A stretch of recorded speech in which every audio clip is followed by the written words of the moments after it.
Happy Friday, those of you working for the weekend. We appreciate you starting your day with us here on First Takes. Skip Bayless, Molly Karam here in CT. Stephen A. joins us from LA. Good morning, gentlemen. Holla. Happy Friday. What's going on, y'all? How y'all doing? What's going on, big boy? I'm just happy to see that you're back to yourself. I know you're a little under the weather yesterday, which required me to take it a little easier on you than I usually do. So today we're back at full throttle. Fair game big now. man. Actually, I wasn't feeling great yesterday, and I saw you try to take advantage of me, not take it light on me. So I remember that low blow that you exercised for 2 hours, and now you're in trouble today because you tried to take advantage of a wounded wolf. Really? That was a mistake. Wounded wolf. That was a mistake. A wounded lion. I apologize. Yeah, not a wolf. lion. A lion. I think it's more of a wolf, actually. I think it's I'll a go with lion. Wolf. Yeah. All right. All I remember is that somebody tried to kill the clock in the second hour by talking and talking and talking. And it was, you played keep away brilliantly. Hey, Skip. I give thought you you were that. talking about me. No. I have something to say, Skip Bayless. This is going to shock you. First of all, Molly, you look lovely. Nice you. ensemble. Thank you. Skip, I got this to say to you.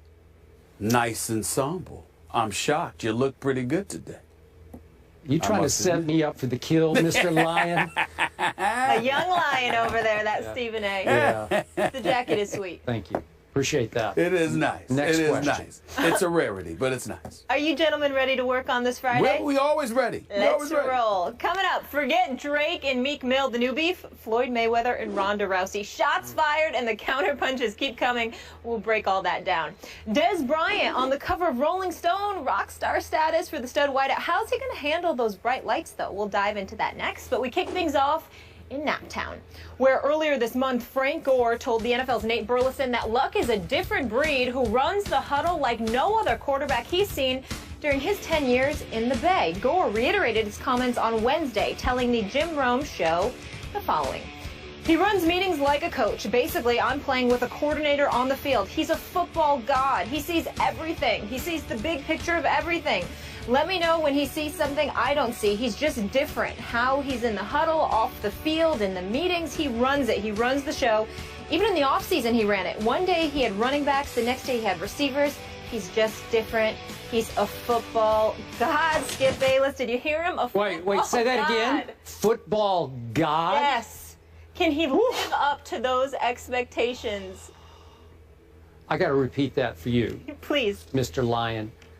Football god, says Frank Gore of Andrew Luck. To answer Molly's question, I sure hope he can live up to being a football god in his 4th year in the National Football League. But he sure hasn't so far. And I got to tell you up front, Stephen A. Smith, I'm starting to feel sorry for your man, Andrew Luck, because I'm not sure anybody could live up to football god, including Joe Montana or John Elway or Roger Staubach. Football god, the NFL world has gone completely overboard over Andrew Luck. And it's not fair to this still young man. I have joked on this show, I've made it my pet peeve about the premature coronation of Andrew Luck. And the half joke is that he's the first quarterback ever who's qualified for early enshrinement in the Hall of Fame. I've joked that we should just stop down on this show and go ahead and induct him. Maybe you could give his induction speech. Maybe we could borrow Jerome Bettis' new Hall of Fame jacket and put it on a bust of Andrew Luck right here in the studio, because it feels like he deserves that. And you know, maybe Frank Gore can help him achieve football god status, but do I need to remind everyone, Frank Gore is 32 years of age, now entering his 11th season in the National Football League, and his combined touches of the football, carries and catches over those 10 years, 2,784 times he's run and gotten hit. Wow, that's a lot. Is he down to his last year in the league? I don't know if he can help Andrew Luck, but good luck with that, Mr. Luck. And do I need to remind you, Stephen A., I hate to keep spewing out these stats, but I think I'm the only one in the known world who cares about or even notices these stats. Andrew Luck, when the money is on the line in the postseason, is 3-3. He has thrown in the postseason 9 touchdowns to 12 interceptions. His QBR against the New England Patriots, albeit in Foxborough in the AFC Championship game just last year, the Deflategate game, was 26.4 on a scale of 0 to 100. 26.4 by the football god. As a rookie, he combined turnovers, both interceptions and fumbles. He was second only to Mr. Butt Fumble, Mark Sanchez. Last year, just last year, he was second in combined turnovers in the National Football League to your favorite quarterback, Jay Cutler. Football god, and then Football Outsiders the other day, God bless them for pointing out the fact that over the 3 years that Andrew Luck has played, he has 43 total interceptions, and that he could have had many more because so many were dropped. I'm sorry, but he's not living up to football god yet, and I, for one, and I'm probably the only one, can't see how he'll ever quite live up to being a football god. Your defense, please. Well, first of all, your argument is pathetic because, once again, here you go with the same old stats you regurgitate time and time again. What did I tell you about interrupting me when I start off my soliloquies? What did I tell you about that? Well, it's Friday. Don't mess with me. Don't mess with me. Calm down. Calm down with what you tried to sit up there and mess with me yesterday when you knew I was sick. I ain't sick today. I'm not taking it, okay? Listen and listen good. This is the same Andrew Luck who's just 25 years of age. This is the same Andrew Luck who year after year has improved. This is the same Andrew Luck that went from a wild card game to a divisional playoff game to an AFC championship game. This is the same Andrew Luck, by the way, who threw for nearly 5,000 yards last year, who led the league with 40 touchdowns and just 16 interceptions, Skip Bayless, okay? I understand the QBR wasn't sensational, but 63 is slightly above average. 65 was his QBR in his first year. The dude is no joke, and we're remembering, when people talk about Andrew Luck, it's about projection. It's not about where he's at. For a guy in his third year in the league, with the size, with the arm, with those tree trunks for legs, with his durability, reliability, the fact that he was sacked 100 times in those 3 years and still continues to do what he has been doing, to be the leader, to be zeroed in, locked in, completely focused on the game of football, not distracted by his quote-unquote brand, not distracted by endorsement deals, commercials, and the like. All this brother cares about is trying to win football games. He's locked in, he's zeroed in, and he's the perfect quintessential successor to somebody like Peyton Manning. Because the things that Frank Gore elocuted are exactly the kind of things that they were saying about Peyton Manning, even when he was younger. He's in the film room. He's constantly working on his game. He's cerebral. His football IQ is off the charts. He's this, he's that. They were saying those things about Peyton Manning as well. You didn't have any problem with it then. I don't know why you got a problem with it now. Now let's get to Frank Gore's specific statements about Andrew Luck. Not just talking about his due diligence, putting forth the work, being on his grind, okay? But when he sits there and says, in my 10 years, he also said these operative words, Skip, that I've seen. Well, what has Frank Gore seen? He arrived in San Francisco in 2005. Let's go through the quarterbacks that he played with since 2005, Skip Bayless, because you conveniently left that out. Alex Smith his first year. Alex Smith his second year. Trent Dilfer in 2007. Sean Hill in 2008. Alex Smith in 2009 and 2010 and 2011. And then Kaepernick 12, 13, 14. So bottom line is simple. Even though Colin Kaepernick, I mean, even though we know that he's mercurial and he's a playmaker, we know that Alex Smith is the quintessential game manager. We know that Trent Dilfer won a Super Bowl, but primarily due to that defense in Baltimore. And I love me some Trent, especially as an analyst here at this network, but that's just the truth. It was the defense that carried the Baltimore Ravens, and everybody knows that. When you look at it from that perspective, along with Sean Hill, the reality of the situation is Frank Gore articulated what he's seen and what he has played with. That's what he has seen. He ain't seen anybody like Andrew Luck, because no disrespect to any of those guys that I mentioned, but none of them are Andrew Luck. That's just the reality.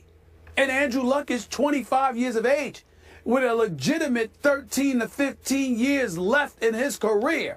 And already he has done what he has done. So I'm just saying the upside is what you project. course, we don't like the fact that the brother threw 9 touchdowns and 12 interceptions in the postseason, and and he put them in a position to lose before they came back and beat Kansas City, and they got ramrodded in the playoffs against Tom Brady and the New England Patriots. Boy, what a big shame there is in that for him to be such a young quarterback and to get stopped by Bill Belichick, Tom Brady, and the New England Patriots. But in the end, what is undoubtedly true is the fact that this dude's upside, considering his youth and what he has already accomplished and the abilities he already possesses, which is unquestionable, there is no reason. I wouldn't say a god, so that is definitely an engagement in hyperbole.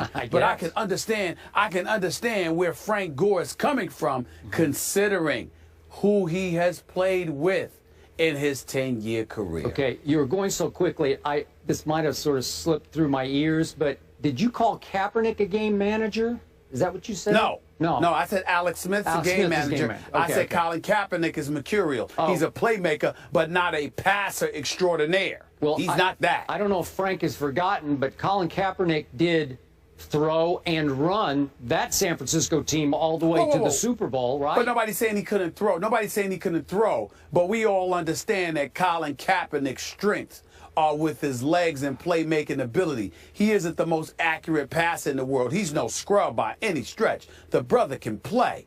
But that does not mean that he is an elite pocket passer. Okay. That's not the strength of his game, and you know it. Okay, but if I'm Kaepernick and if I'm Alex Smith, who's proven to be a pretty good long-term quarterback in this league, yes, that's true. Andy Reid likes him and sticks with him. I would need to get him some help. I would be offended by this comment because by default, it's very disrespectful to both those quarterbacks to go that far overboard about Andrew Luck when you haven't even played one game with him yet. Not one game. I will say this to you. You can look at it as disrespectful, or you can look at the words football god and recognize that he just believes Andrew Luck to be on a significantly elevated level against quarterbacks, period. It's not like he said Colin Kaepernick can't play, Alex Smith can't play, the Trent Dilfer, Sean Hills of the world, and others can't play. He's just saying that Andrew Luck is special. And I believe Andrew Luck is special. I think that Colin Kaepernick is a special talent. I think Andrew Luck is a special quarterback. Okay, but you keep giving me upside. Look at the upside. And I care about the done side. Like, what have you done for me lately or done for me at all? And all I know is the last game I saw, his QBR was 26.4 on a scale of 100. Well, that's not godlike to me. I agree with you. It's not godlike. You're accurate about that. But again, you're thinking the done side. I like those words, by the way. The done side. I'm thinking about the upside. Yeah. So that's the only discrepancy that exists between us there. But let's keep in mind, Skip Bayless, that you're the same individual that doesn't look at the done side at your discretion. Arbitrarily, you might look at the upside. You might look at an RG3's upside. You might look at a Johnny Manziel's upside. You might look at individuals and their upside, but it took you a long time to come over to the right side when it came to Jay Cutler. You were holding it down. Why? Because you were looking at the upside. Because the done side, there was nothing getting done. So you weren't sitting there saying it then. I was looking at the Vanderbilt side, if you want to know the truth. That's what I was doing. I can't help it. I can't help it. Really? Yeah. You can't help it? Yeah, I can't help it. I actually went there as opposed to just spoke there. I went there. I graduated with honors. You could help it. You could help it when it came to Sam Bradford coming out of Oklahoma. I never liked him. I'm more objective about Oklahoma. So you didn't like watching him. So you didn't like him. I told you before the draft I never liked him. Wait a minute. Wait a minute. You didn't like him. He's a straw man in the pocket. I'm not buying. Hold on. He was successful at Oklahoma. Yeah, sort of. He lost to Tebow in the big game that really mattered. What have you done for me? You didn't do that. That wasn't the done side. You looked at the upside. No, but you pick and choose. I didn't look at the upside. This is the brilliance of Skip Bayless. No. This is what you do is you throw it out there, and then somebody got to remember stuff to catch you. And by the way, you leave out the facts. This is what you do. I actually, just for your benefit, because I didn't want to pile on poor Andrew Luck today when we're heaping so much hype on him that he's not going to be able to live up to. But speaking of Mr. Tebow, if you look at the completion percentages of one Andrew Luck, look at his completion percentages. They're Tebow-esque. They are. You would tell me they're Tebow-esque. So we're going to go the route. So we're going to go the route of Tim Tebow. No, I'm just saying. And we're going to compare him to Andrew Luck. That's what we're doing. We're comparing Tim Tebow to Andrew Luck. That's what we're doing. Completion percentage, I'll compare them, yeah. We don't have time for that, gentlemen.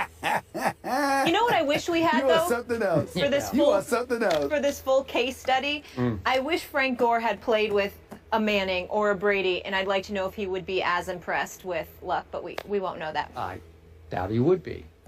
Guys, according to CBS Sports prediction machine, in case either of you care, they have the Packers beating the Colts 31-28 in Super Bowl 50 without Jordy Nelson.